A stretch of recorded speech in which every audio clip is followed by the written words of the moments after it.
Ladies and gentlemen, please welcome House Democratic leader Nancy Pelosi and her interviewer, congressional reporter, The Washington Post, Erica Werner.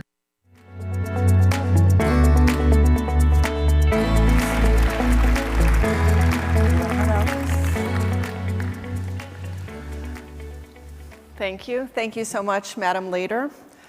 We were just seeing some short video clips of young people, as you always say, the future of our country, talking about this issue and how alarming it is to them. If you are the Speaker of the House in the next session, what will you do about the debt and the deficit? That is a question that my 9-year-old grandson asked me recently. He didn't put it in terms of speaker, but first we were having this conversation. His brother's 10, well now they're 10 and 11, but when they were 9 and 10, the 10-year-old was saying, America's the greatest country that ever was. Everything's great about America, this, that, and everything. And the 9-year-old, that'd be Paul, the older one, the 9-year-old turned around to him and said, yeah, well, what are you going to do about the national debt? And so it is the future, and the debt is can be a dark cloud, so we have to go in a direction of reducing it for sure. But let me just first say what an honor it is to be here always, how sad it is this particular year because of the passing of Pete Peterson, a beautiful, lovely man whose life was the personification of the American dream. Great family, restaurant, you know, you've heard the story, it may be your story too. He had enormous success in his life, and he wanted that American dream for everyone. Central to that, he fought and acted upon his belief that we had to reduce the national debt, and he was quite correct. So I want to salute him for his relentless, brilliant, not only advocacy, but leadership on the subject. And here we are today, and probably for a long time ago, with those young people. It's up to them, up to us, is that the group called? It's up to us, taking responsibility for it. But we all have responsibility for reducing the debt for our children. And we thank Pete Peterson and Michael now, who is following in his footsteps for that wonderful value and plan to do something about it. Thank you, Pete Peterson.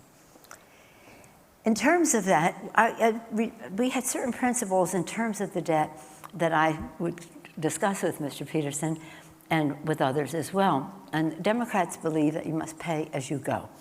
Whatever you want to invest in, you must offset or pay for.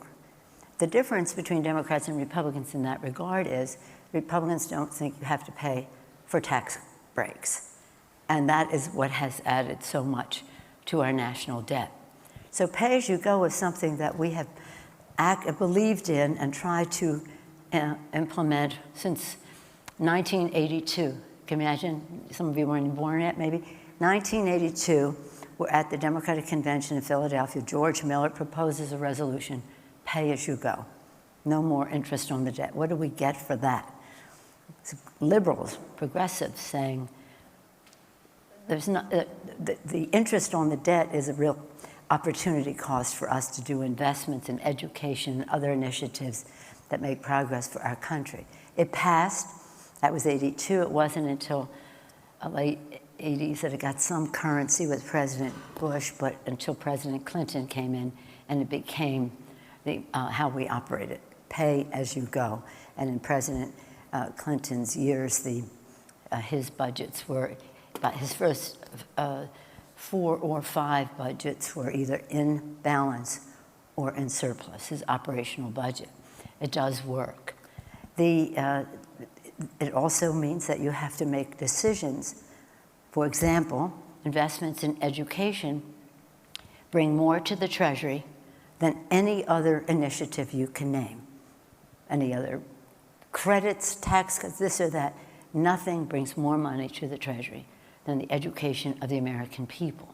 So if that's early childhood, K through 12, higher ed, post-grad, lifetime learning for our workers. And that's why we get so dismayed to see the budget that the president set down that cuts education. Of course, on top of all of this, we had a tax bill that really is a dark cloud on our children's future, over the Capitol, and over our budget deliberations. A tax bill that gives 83% of the benefits to the top 1%, a tax bill that claims to be for the middle class, but gives 86 million middle-class families will pay more under the life of this bill, over around $1.5 trillion tax break for corporate America with interest, over $2 trillion added to the national debt. And then the president brings out his budget and says, well, now we have to cut $1 trillion from Medicaid, $500 billion from Medicare, $200 billion from education, food stamps, the list goes on. But the point in there is that while they were in the dark of night and the speed of light, while they were putting that bill together, the representation was that these tax cuts pay for themselves. That's just never been true. This trickle-down economic theory, they hadn't paid for themselves, but don't take it from me. Bruce Bartlett, who was one of the architects with our revered former colleague Jack Kemp, architect of supply side and the rest, said, I believe in supply side economics, he says, but we never said it pays for itself. Anyone who tells you that, that's nonsense, it's not true. He went on further to say in the public hearing, it's BS, you know, the whole thing. So I won't go there. But in any case, the selling point is it's going to pay for itself. The reality is it doesn't, and that is reflected in the president's budget. Well, we have this big national debt, Medicare, Medicaid, Social Security, disabilities, benefits, education, food stamps, initiatives in infrastructure, et cetera, cut. So what the goal would be is to work, to your question, to work in a bipartisan way with transparency and unifying so that people get behind in a sustainable way a tax package that promotes growth, generates good-paying jobs, and reduces the deficit. The Republican plan did none of the above. But it is possible we can do that. That's what happened in the tax bill of '86, all the time that went in before months and over a year, bipartisanship with the Reagan administration to pass that bill. Now, not everybody is always happy about every provision in the tax bill, but that had that bipartisanship, openness, hearings, so people could see what the ramifications were, rather than them coming to us now and saying, well, we didn't know it would do this, we didn't know, can you give us a tweak on this, can you give us a tweak on that? No, what we can do is work together. Important to that would be to make the middle class tax cuts permanent. Why would you have a bill that says, for corporate America, we give you the biggest tax cut, and that's permanent, but for you, the middle class, it's not? No, it's smaller and it's not permanent.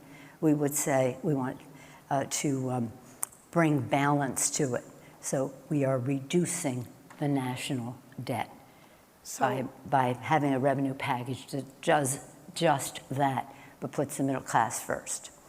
So a few points there. You're talking about revisiting the tax bill, the tax law that the Republicans passed, pulling back some of the corporate cuts, some of the cuts for the wealthiest. We'd get together in a bipartisan way. Yeah, you'd have to look at it in a bipartisan way.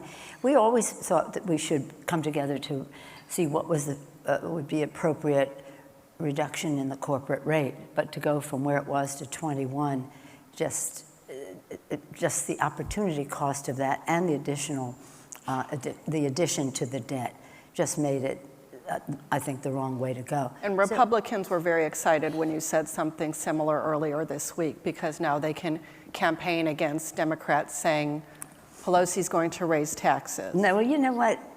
They were saying I was going to raise taxes on the middle class. Let me just say this. This tax bill has nothing going for it except helping the 1% to benefit from it. And they're losing the public relations fight. They won the debate, the vote. They had the vote, they won the vote, but they have not won the public opinion of it, because the experience that people have is something very contrary to misrepresentations that they have made about it. And they will try to misrepresent Democratic positions when we say we want to revisit it. Yes, we want to revisit it in a way that puts the middle class first, but does reduce the debt, not increase the debt. And so that's, I don't want to say I lose patience, because why would you even be here if you had to worry about patience? But it's so like them, yeah.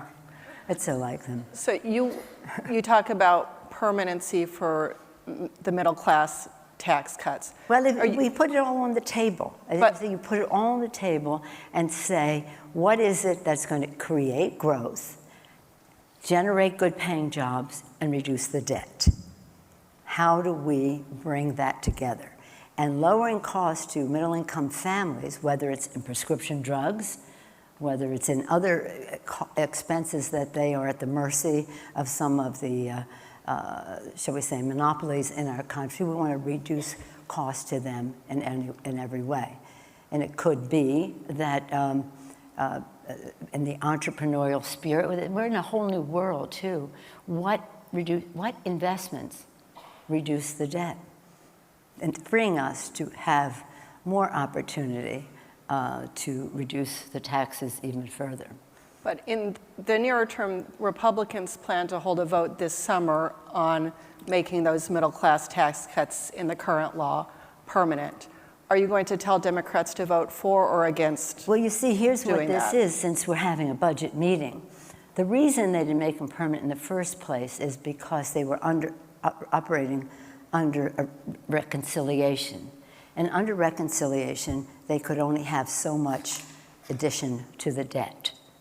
So that's why, in their priorities, they chose corporate America over middle-class families, because they couldn't do both and be in keeping with the Budget Reconciliation Act. So that's why they didn't do it. I mean, maybe they just have something about the middle class that they weren't going to give them a good deal, but nonetheless, they didn't have the budget ability to do so.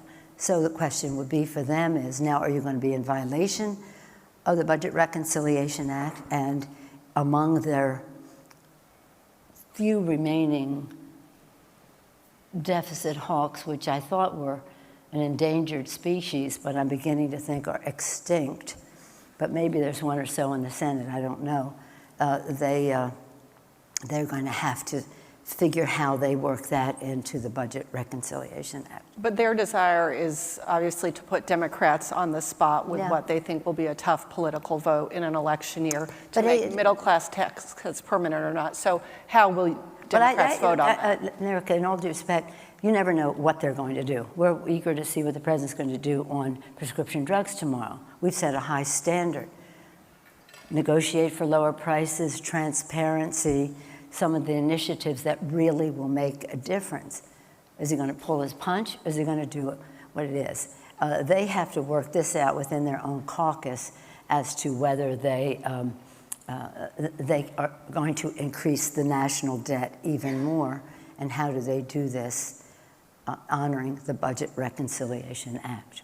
So we'll see what they put forth, but I'm not going to be here talking about things that they may or may not do, because we just don't know.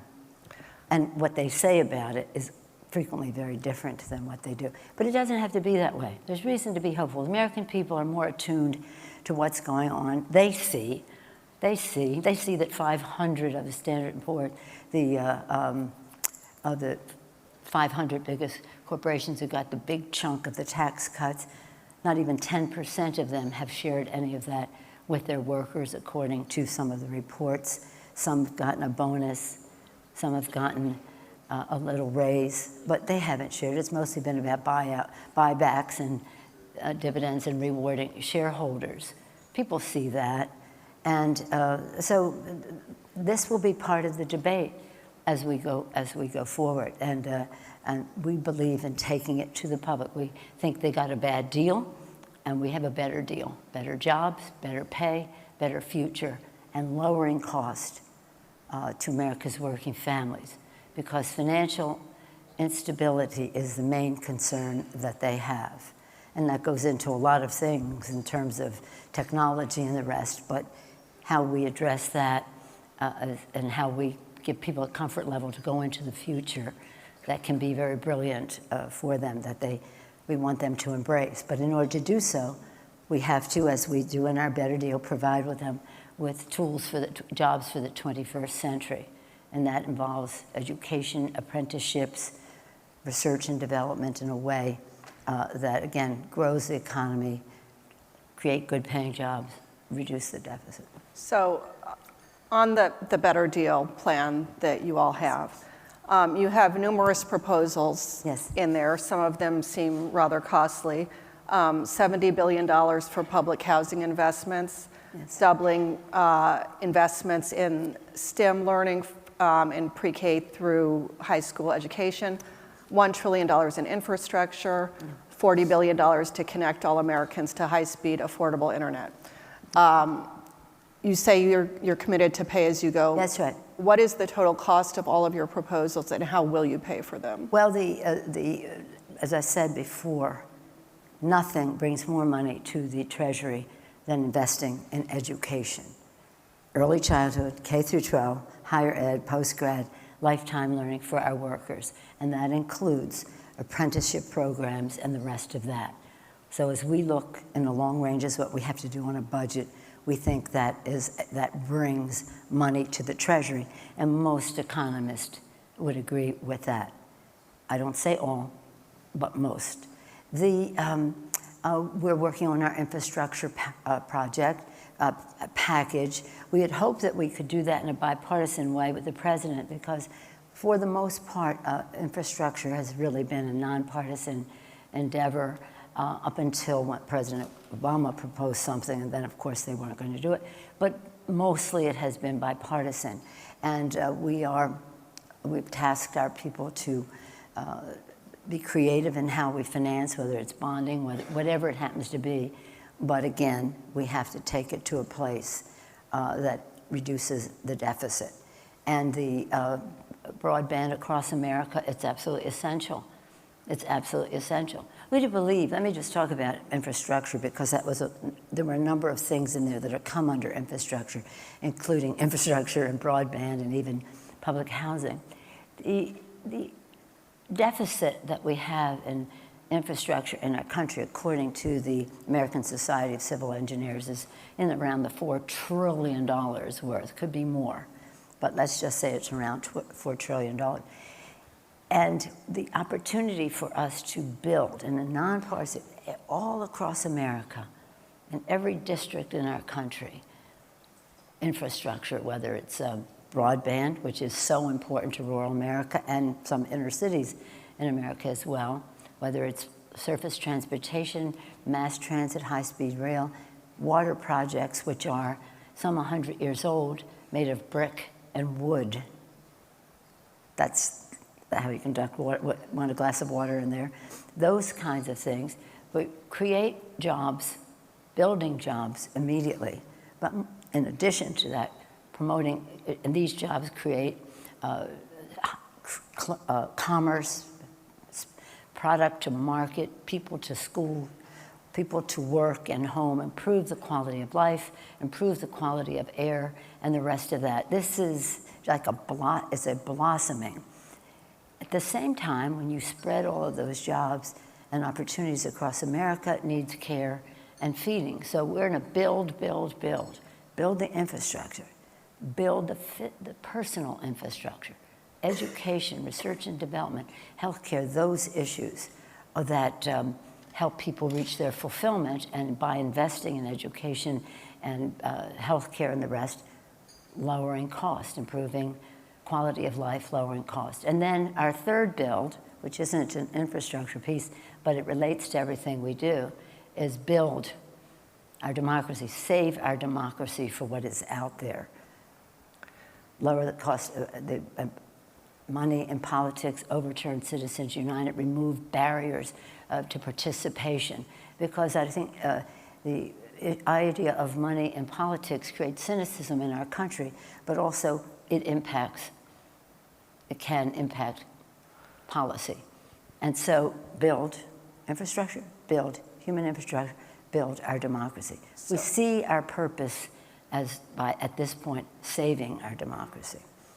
You mentioned the potential for these projects, which you will pay for, but I gather you don't have an overall price tag, to create jobs. I'm wondering if you support the idea of a jobs guarantee that Senator Sanders and others have put forward. Well, let me just say, when you say you don't have, we do, some of these things are menus from which we establish priorities and decide what can be paid for, what can be offset, what we substitute for. And before I leave that subject, wouldn't it have been better if we spent over $1 trillion on building infrastructure of America than giving tax breaks to corporate America, some of which tax breaks are to make it cheaper for them to create jobs overseas than in the United States? Wouldn't that have been a better investment of our dollar that would return more to the Treasury? We have to take a look at the whole. My view is that we have to raise the minimum wage. I'm for fight for 15. I'm raise the minimum wage so that people have more purchasing power, and the consumer confidence that goes with a bigger paycheck is really what grows the economy, because people have confidence, consumer confidence. They will consume, they will spend. It stimulates. It's a stimulant to the economy. I don't think we should be confined to the minimum wage. I think people should get a living wage. I think we should have more reward for work in our country. And I would go to that place before. I'm not sure the particulars of what you're proposing. The jobs guarantee. The jobs guarantee. Well, I remains to be seen how that would be implemented. Put everything on the table, see what it costs, what you get for it. But I do think that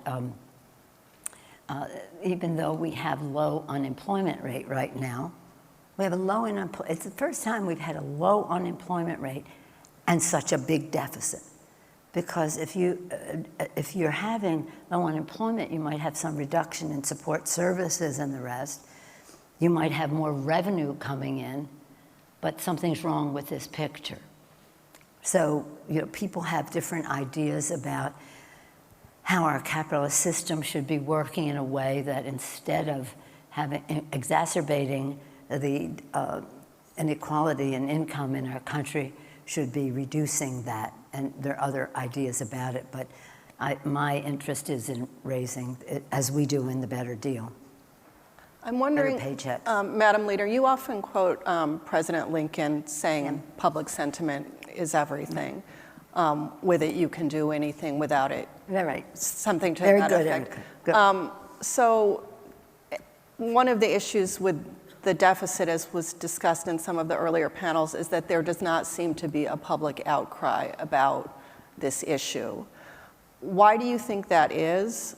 Is that something that has changed over the years? And would you advise Democratic candidates in these midterms to campaign on the issue of the debt and deficit? Yeah. Here's the thing. I mean, there's like 27% support it. So I don't think that, I think that's a statement that it is not getting very well received. But in terms of the messaging on it, it's not about the unfairness only. That would justify opposition to it. I'm not talking about the tax law. I'm talking about the issue of the debt itself. I'm getting to that. I'm saying it's not just that, is what it does to the national debt and what that means to decisions that are made for the budget. The debt and how it relates to the budget. So when people are talking about it, it's like they increase the national debt. Oh, that's terrible. The tax bill is unfair. Oh, that's terrible. But now they're going to cut Medicare, Medicaid, Social Security disabilities, education, food stamps. That's when people get engaged, because that's when it gets personal with them. So I work with the groups all the time. The groups, in terms of fighting the Republicans on the Affordable Care Act, so that they could not fully repeal it, although they tried to do as much damage as possible to the good health of the American people. These groups, whether it's little lobbyists, whether it's Move On, all the groups had 10,000 events, whether it was a press conference, a sit-in at an office, a town hall meeting, rally, march, whatever it was, 10,000 expressions of support for the Affordable Care Act and against what the Republicans were doing. That was over like a period of almost a year. The tax bill was a shorter period of time. They had well over 1,000 just in those few weeks.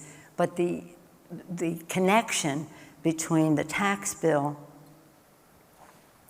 and the debt and what it means to the budget, when it hits home is when you will see the response to it.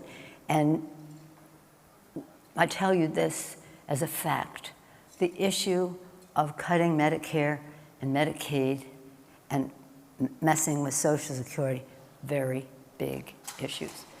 Very big issues in this campaign because they're predicated on the fact that we went deeply into debt to give a tax cut, 83% of it going to the top 1%.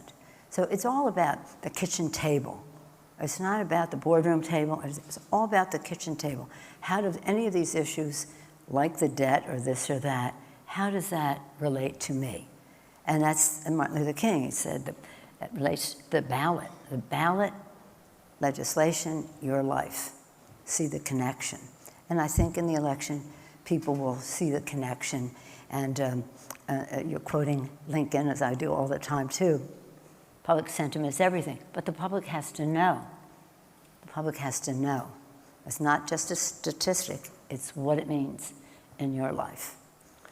Yeah, the president has said that Medicare and Social Security are off the table. So how do you make the case that Republicans, based on the levels of debt, are going in that direction to cut entitlements? Oh, well, he did say that, but then he put forth a budget that took $1 trillion out of Medicaid, $500 billion out of Medicare, $200 billion out of food stamps, $200 billion out of education, cut Social Security disability benefits. He said that, and you were right.